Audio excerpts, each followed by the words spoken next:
The final week of Hallows End is upon us, and I'm kinda sad to say it was very grindy. But the challenge of this week is survive. We return back to Darkshire to face the Headless Horseman himself. He has a total of 5 phases and very ugly mechanics in which we have been gifted throughout this event. But once you understand the rhythm of the phases and his attack patterns, Headless Horseman becomes much easier. If you're still having problems with Headless Horseman, this video might be for you. I'll be going over a walkthrough of how I tackled the last chapter of Hallows End. Just a few tips before going through the walkthrough. You should be taking the level advantage, it just makes things so much easier. Being 3 to 4 levels higher is basically cheating. If you don't know how, purposely lose, and the level will drop every time for up to 4 levels. Just make sure to check on Headless Horseman, so at least you know what level he's at. Choosing the mini to go up against is another way to make this fight easier.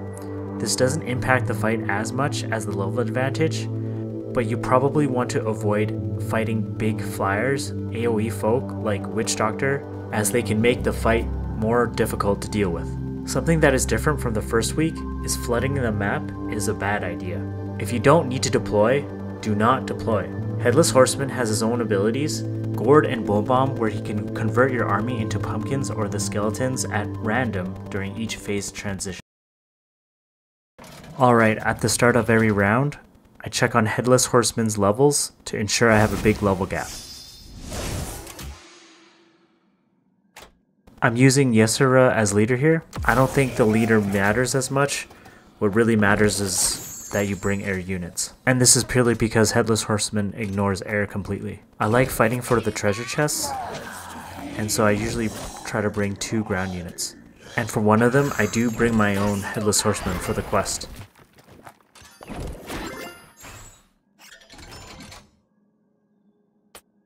So I have Pumpkin Spice and Witching Tree as helper spells, and I think those are the worst ones. Only because Bone Bomb, Plague Bombers, and Gourd are the better of the 6. But I use what I can. So as we are closing in on the first transition, try not to deploy other than to defend.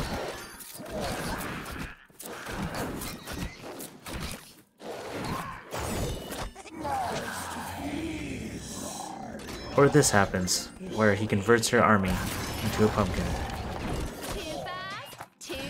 During each transition, I usually send an air unit on the right side to help that tower, and the rest on the top or bottom.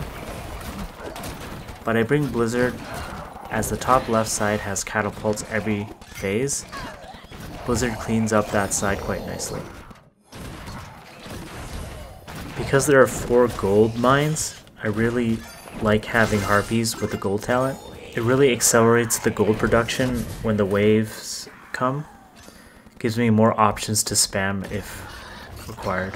Also, the bottom left gold mine always spawns gold the quickest, so farming that node first is ideal.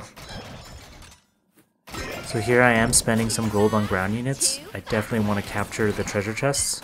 It makes it so the computer doesn't spawn more units. You will see an increase of enemies when they do get the chests.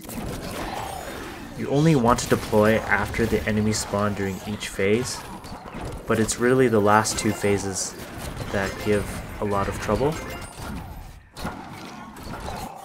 In general, you want to save gold and hold off from spawning units until the last 2 phases. Again, only spending minimal amounts of gold to defend. During those last 2 phases, you just want to spend all your gold, mine everything, and just go all out. For air units, I really enjoy using Bat Rider. It's a very cheap unit and clears a lot of the ground units.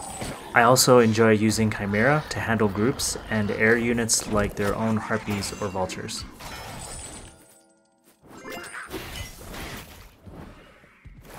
I found that the 4th phase with the Banshees are the worst, because some enemies will have Bloodlust from the Spice, and with the Banshees sometimes you can get unlucky.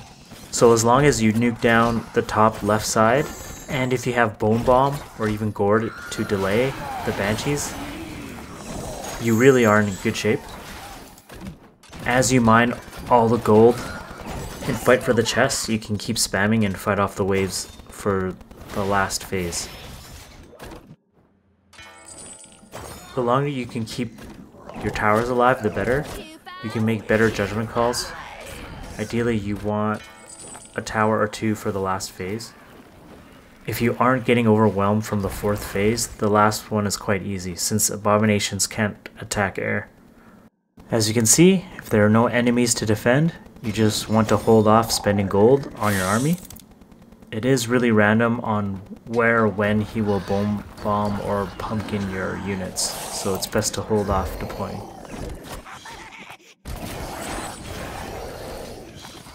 And because it is the final wave, you can just go ham and deploy, and you can now flood all your lanes and protect your base. You can use some tricks with the witching tree, like putting the tree near a treasure chest, and so your ground unit can get to it quicker, or use the witching tree to stun enemies when they're killed. I found that it only triggers when you kill it with your own ground units. And that's pretty much surviving Headless Horseman. The entire Hallows End was a lot easier than I thought, but very grindy. I think in terms of seasonal events, when you think of World of Warcraft, these events are pretty easy. I wish there was a harder challenge to beat, but again, these were always inclusive for everyone to enjoy. It's subjective if you did enjoy this event or not. There's only a day left for this event, but if you have any questions, I will try to answer them ASAP. But I don't think most people will have any troubles as the quest is based on your own levels. Thank you for watching, and may this day be the best for you.